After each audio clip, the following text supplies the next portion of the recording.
Понекогаш кога Бог ни дарува талент кој го препознаваме и целосно му се посветуваме, поставуваме цел и одиме кон него справувајќи се со различни предизвици, животот се претвара во една интересна авантура. Уште како дете ја почувствувал магичната привлечност на топката, кој од пробиштипските ливади преку рударското игралиште, па низ неколку клубови во Македонија и Балканот, го води во Австралија. Сета таа посветеност и љубов го задржуваат како активен играч се до неговата 57 година, што мораме да признаеме дека е навистина неверојатно. Неговото доаѓање дома го користиме да го вратиме на самите почетоци, на теренот од каде почна се. Задоволство и чест ми е што денес во Насекаде не има, како гостин го имам Љупчо Наумовски. Љупче, здраво и добре ни дојде. Како си? Ево, добре недов, предобро. Значи, се надевам дека се прилагоди прво на временската зона. Па тоа е нормално, пака неколку денови, али се е окей. За сите оние кои што не знаат, дека скоро 30 години си во Австралија. Точно 30, но, да. Тој дел за Австралија ќе оставиме во вториот дел од разговорот. А сега да се вратиме на самиот почеток. Како што може да забележат нашите гледачи, овој подкаст го снимаме на фудбалското игралиште, популарното Рударско. Јас мислам дека можеби и местото од каде што почна се. Но моето прашање би било, дали се сеќаваш каде се играше фудбал, мислам на детските години. Се сеќаваш? Па слушај, фудбал се играше секаде, на сите улици нормално, али овде беше како да кажам, како да докажеш каде и каде може да го дадеш твоето искуство или како да речам талент. Имаше многу места, да кажеме на крајот на 11 октомври, Јаким Крчовски на крај тие ливадите, уште немаше таму згради, тука исто многу се играше. Па нормално, ние сите како деца сакаме, кај што ќе најдевме место, таму игравме. Имаше многу деца, така, а се сеќавам и имаше школски екипи, тука кај интернатот, позади мензата и тука се играше. Да, вака се вратам, значи секаде, кај што ќе најдевме место, така, слободен простор, што се вика, и секаде игравме. Стававме каменчиња, две голчиња и зависи колку имаше дечиња и се поделувавме и игравме. Кои беа најдобрите дечки од твојата генерација кои на некој начин се издвојуваа со квалитетот што игра фудбал? Мислиш во мојата генерација? Да, па слушај, ја не би одвол еден, значи стварно ќе се вратам и ќе кажам за нашата генерација беа многу добри играчи. Значи не мора да значи ако си заменил ти во некој клуб. Да ги спомнеме дечињата што игра, зборам за тоа време. Да, значи во мојата генерација Шаке, Шале, Шерифот, Кременот, Борче Тасев, Флое, Цецо, уште многу квалитетни играчи од таа генерација. Исто таа генерацијата, па да те потсетам дека таа генерација наша дојде до финале на македонскиот куп со Вардар, каде што изгубивме ние, а Вардар после го освои купот на Југославија, младинскиот куп. Добро, да почнеме, рековме, тие детски играње фудбал како деца, тоа беше едно. Меѓутоа прв клуб за кој што заигра беше Рудар. Да. Тука, која година беше тоа? Се сеќаваш како беше чувството? Ја не заиграв како од пионер, нормално. Почнуваме сите, тогаш не знам дали се сеќавате, али ние бевме поделени Звезда и Партизан, ни дава дресови и точно на овој игралиште на помошното горното. Така да сите ги помагаат поголемите тимови. Така. И сите бевме поделени под Звезда и Партизан. И сите, значи, утакмици што ги одигравме тука под Звезда и Партизан. Тие се пионерските школи што ги поминавме ние како деца млади, почнуваме од 10-12 години. Така да продолживме се до 18 година. Во Рудар колку време рече? Па да ти кажам наискрено, немам да речем многу голема кариера. Ја почнав за Рудар, за првиот тим, значи ја почнав на 16 години. Ја бев првиот што почна на 16 години, требаше да правам некои специјални прегледи за да влезам во првиот тим. Така. А тоа се сеќаваш и мислам дека Македонска лига беше Да, тогаш бе Македонската Врсата лига, да. беше во Југословенската лига. Многу јака лига. Многу јака значи, лига не збориме беше за лига што значи сега може да биде да речеме втора лига во Југословенската.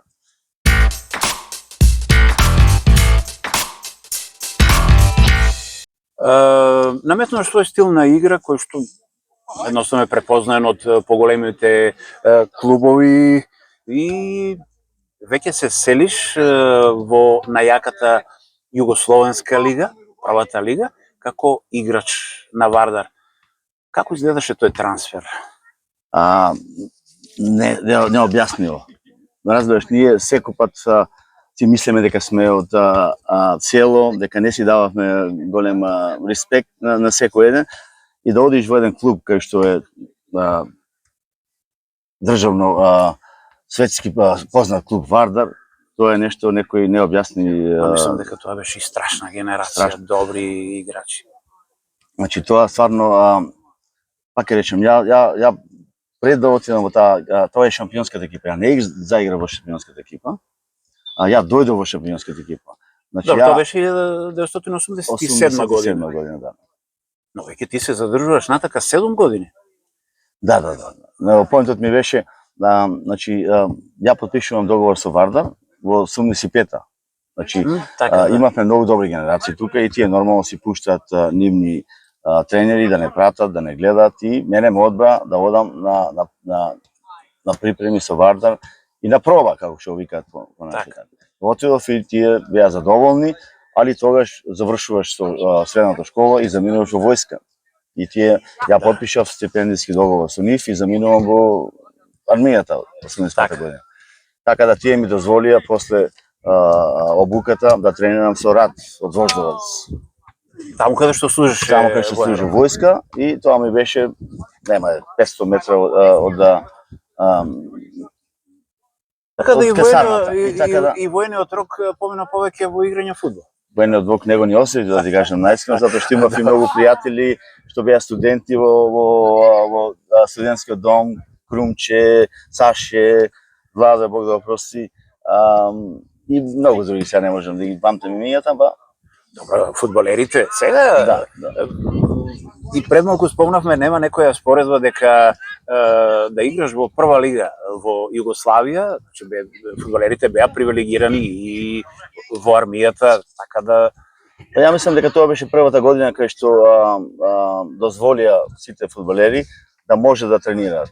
И тоа мислам дека беше најдобра одлука, затоа што една година си ти во војска или 2 години, а без тренинзи, тоа така да. Кој сака спортист ќе ти каже без тренинг не може да постигнеш ништо. Да, веќе беа потпишани договорите. Да, договорите се потпишани, тоа значи нормално завршуваш обуката и ти даваат шанса да продолжиш со тренинзи. Сега малку само да се задржиме и на твоето играње во Вардар, рековме 7 години. Нешто би издвоил во тие 7 години? Па види сега, да не сакам да видам, како да кажам, нескромен, али стварно тие години, ја мислам, не по мое, него сите статистики на Вардар беа едни од најдобрите години во Вардар.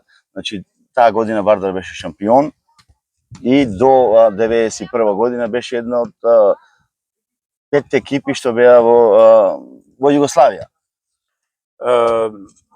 Би можеле ли да спомнеме некои фудбалери од таа генерација кој што игравте? Мислиш кој во состав, Вардар? да, во Вардар, Во Вардар беа значи шампионската тима, значи почнувам од Грошев, Станојковиќ, Симоновски, Канатларовски, Симовски, Најдовски, Наумовски, со Панчев се сретнавте, да. И значи со Панчев игравме една година и тој замена 88 година и Панчев и Најдовски. Така да, во Звезда. Во Звезда замина. Прво замина во армија, после замина тој во Звезда, али во 89-та заигра во Звезда тој, да.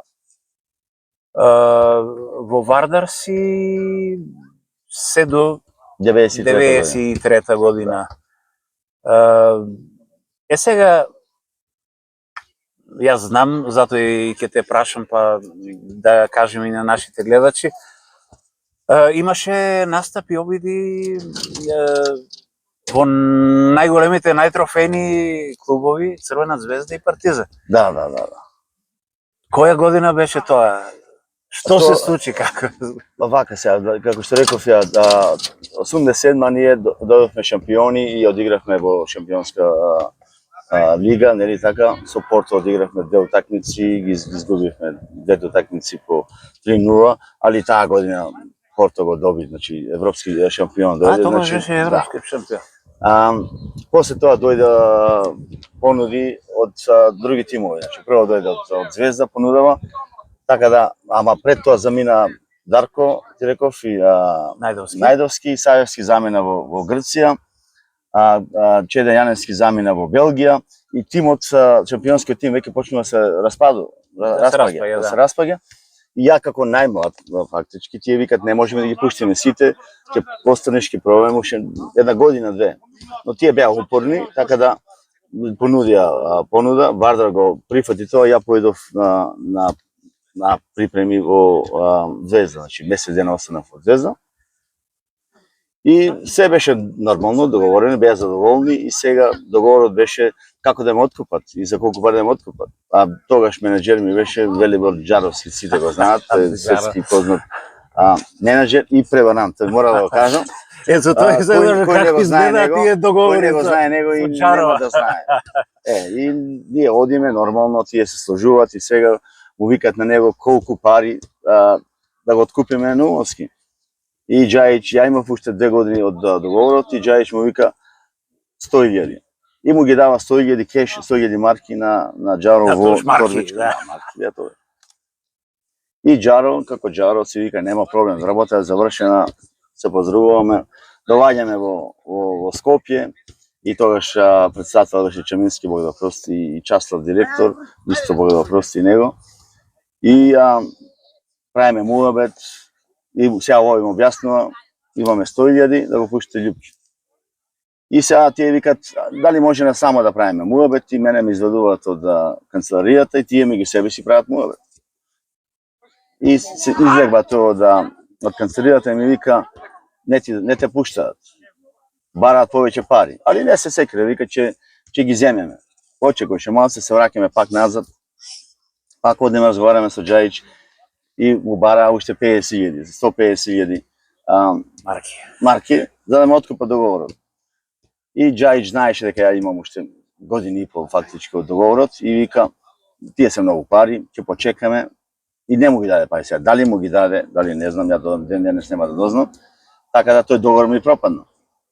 Умеѓувреме, со комуникација со уште еден добар играч и во Вардар, Сандре Маневски, нашиот Сандре Маневски, Мацола, и тој ме запознава со Калоперовиќ, кој е менеджер на Партизан. И ме поврзува со председател беше Бјековиќ и секретар беше Ристевски, македонецот од Делчево. И договараме разговор и ние одиме во Партизан да преговараме. Сега уште е Џаро менеджер? Не, сега не е со Маневски. Не преку Маневски, сега Калоперовиќ. Директно, да. И отидовме таму и разговаравме, исто пари понудија, у тоа време јас се повредувам, лигаменти ги повредувам на тренинг со Партизан. И така ми пропадна таа шанса фактички да разговарат и да не разговарат. И мораше да се правам операција таа година на коленото. Пауза направи некоја. Паузата не беше голема, беа само менискусот, што е, како викат, катли. Менискусот, да. Тие се професионални фудбалски повреди. Али бе фоситен може 4 месеци. 4 месеци. И сега повторно приказната продолжува со Вардар. Со Вардар се продолжиме.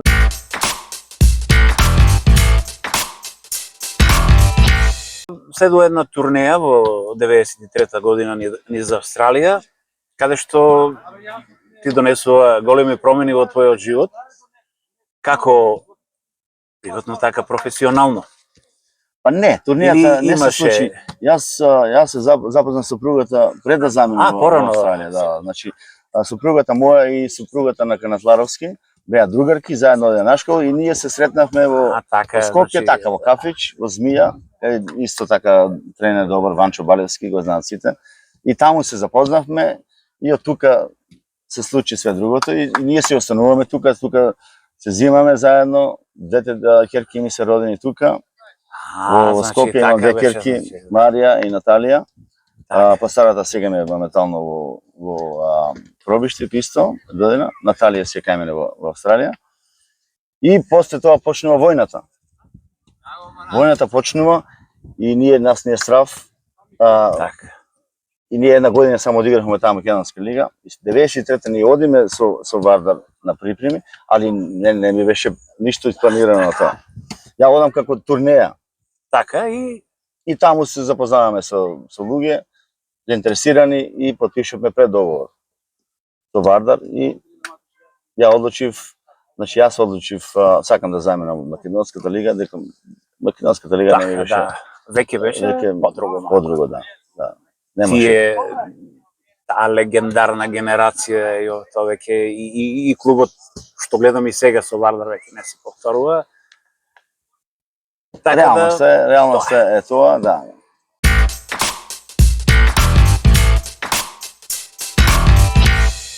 Сега Австралија, да направиме на ретроспектива, навистина играш до пред една година, до 57 години, меѓутоа да се вратиме на почетокот. Како изгледаше твојот прв клуб во Австралија и понатака? Па види, разликата е многу голема, значи огромна. Јако заминав во Австралија, фудбалот во Австралија беше семи професионален, не беше професионален фудбал. Значи работиш, тренираш 3 пати, играш 6 месеци и тоа е тоа. Значи не беше професионален фудбалот во Австралија. Значи ја не отидов само за фудбалот, ја отидов и фамилиарно, али почнуваат, значи нормално моите преговори, се наоѓам клуб, ја имав потпишано, како што реков, преддоговор со Маркони, тој италијански клуб. Во меѓувреме ко требаше да се вратам јас да земам визата иселеничка, и кога се врати во Австралија, тие покушаа да ми го сменат договорот. Ја не се сложив со тоа и се наоѓа еден тренер, Рајле Рашич, и тој сега помина, Бог да прости. Тој е единиот тренер што ги однесе Австралија на светското првенство 74 година и тој дознава дека сум ја стигнат во Австралија и ме наоѓа и ми понудува да идам кај неговиот тим, тоа е Парамата Иглс. Тоа е малтески клуб. И ја без размислување, понудите ми беа добри и заминав една година таму. Меѓутоа, после таа година имав стварно добра сезона, дојдовме трети со нив и се појавува Сиднеј Юнајтед или Сиднеј Кроајчија ги вика тогаш хрватскиот тим и ми понудуваат подобри услови. Ја го напишам тој клуб и одам во Сиднеј пак, во хрватскиот тим. Во тој тим тогаш тие беа едни од најдобрите тимови во Хрватска. Тогаш беа сите тимови беа поделени по националности, хрватски, италијански, македонци, грци, саутоамериканци, така. И една година исто останувам со нив, доваѓам исто второ место и далечината си го прави своето. Ја имав работа во Вулонгон, 3 пати тренирахме во Сиднеј и патот 100 километри, 150 километри патување секој ден и одлучив да се вратам во тимот кај што е градот, кај што живеам во Вулонгон. Така. Тие се Вулонгон Вулс. Исто тоа исто тие се прва лига на националната лига на Австралија, али одлучувам да се вратам кај нив. И следните 8 години останувам со нив. Така. До 57 години играш. Напорно. Па слушај сега, напорно, нормално дека е напорно, али да се вратам сега, тие не се квалитетот на лигата не е кај што играм ја, да ја споредиш се. Може да споредиш сега да речеме овде колку меѓународна ли, како ја викат, меѓурепубличка. Така. Да речеме како Рудар да е, да. Така. Тоа е квалитетот, али меѓувреме, значи уште кога играв ја во таа национална лига, како што ти реков пред тоа, таа се игра само 6 месеци. И ние имавме пауза 6 месеци. Клубот не ти дозволува да имаш ти 6 месеци пауза и те дава да играш во втора лига. Така, за да бидеш активен цело време. За активен цело време. И така да ја продолжив, почнав со Вулонгон Македонија. Тоа е еден од најдобрите тимови во Австралија. и тие исто имаат видено во националната лига, на јаката лига во Австралија, но ја не ги затрков, значи ја отидов таму, тие беа во втора лига. Така да отидов кај нив и кај нив продолжував да играм, значи со години. И така, значи 8 години додека бев во Вулонгон, играв или во Вулонгон или во некој друг клуб, значи 15 години немав една пауза, така да речем. Се проба како тренер, не? Со тренерската почнав кога завршувам во националната лига. Така. И тогаш одам прво кај едни португалци, тимот се вика Кемблавара, и кај нив почнувам како играч и тренер. Значи јас завршувам кариерата на 39 години скоро од националната лига. Така. И продолжувам кај нив како тука сега да кажем македонска лига. Да. Продолжувам тренер и играч. Меѓутоа цело време се тренер, зборуваме за сениорска. Да.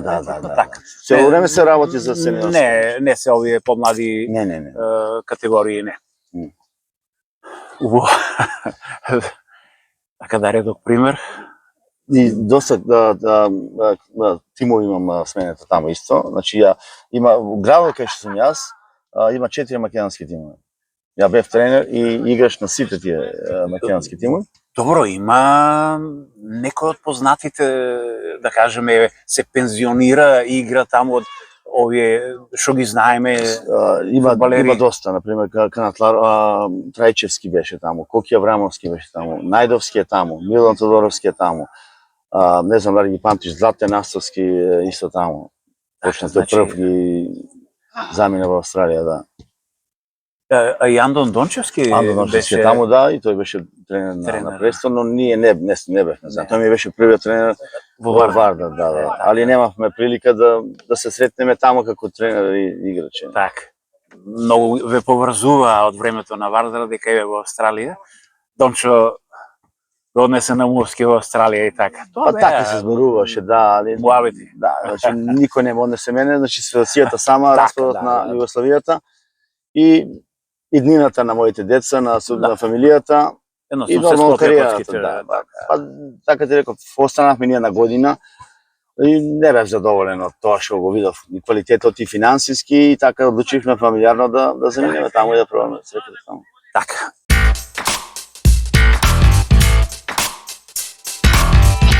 Ајде да проговориме за приватниот живот. Можеш уште еднаш да ни кажеш каде живееш, што работиш? Се дружите ли многу и со нашите таму, бидејќи знаеме дека има многу македонци? Да. Нормално дека се дружиме и тоа нема многу да осетиш некоја разлика, затоа што има многу македонци. Како што реков пред тоа, има 4 македонски фудбалски тимови само. Имаме 2 цркви, имаме манастир, имаме игрални групи, значи сите забави, концерти, све се случува со македонска заедница, ме разбираш? Така да не осетив некоја голема разлика, нормално јазикот беше првата препрека што треба да. Меѓутоа вие таму си разговарате македонски. Нормално, све си роваѓа, децава си од нашкола, си македонски школи, сите оние предизвици што треба за да научат македонски. Така. Колку често доаѓаш во Пробиштип? Ти не достосуваат и роднините и пријатели? Нормално, значи носталгијата си го прави своето, али морам да нагласам дека прв пат дојдов после 15 години. И на секој еден кој ќе му кажи дека не си дојде 15 години, ќе рече тоа е невозможно, зошто? Не знам, па самата професионална работа ти не ти дозволува да дојдеш, затоа што разликата климатска е со Австралија, голема разлика. Колку часа? Сега сме 10 сати разлика. Не само тоа, него климата, например, сега тука е лето, кај нас е зима, да. Едно друго, не ти дозволува да ги извадиш децата од школа за да дојдеш кога сакаш ти. Мора да има паузи, не малце системот е по-дисциплинирани, како што реков, од работа не ти дозволуваат. И тие беа препреките. Кога завршив ти реков со професионалност, значи тогаш сум послободен, тогаш работев во помали тимови и можам да речем дека сакам да земам одмор или да заминам кај нас или така. Така. Сега со што се занимаваш? Не спомнавме? Па секој пат се занимавам со фудбалот. Значи првата работа ми беше клабот, тој Вулс ми даде работа во една голема железара, таа е една од најголемите железари во светот. И ми даде работа како магацинер. И работев во магазинот 18 години. Али сега моментално работам за ќерката и за зетот. Така, се фамилијарно. Фамилијарно. Бизнис имаат свој бизнис.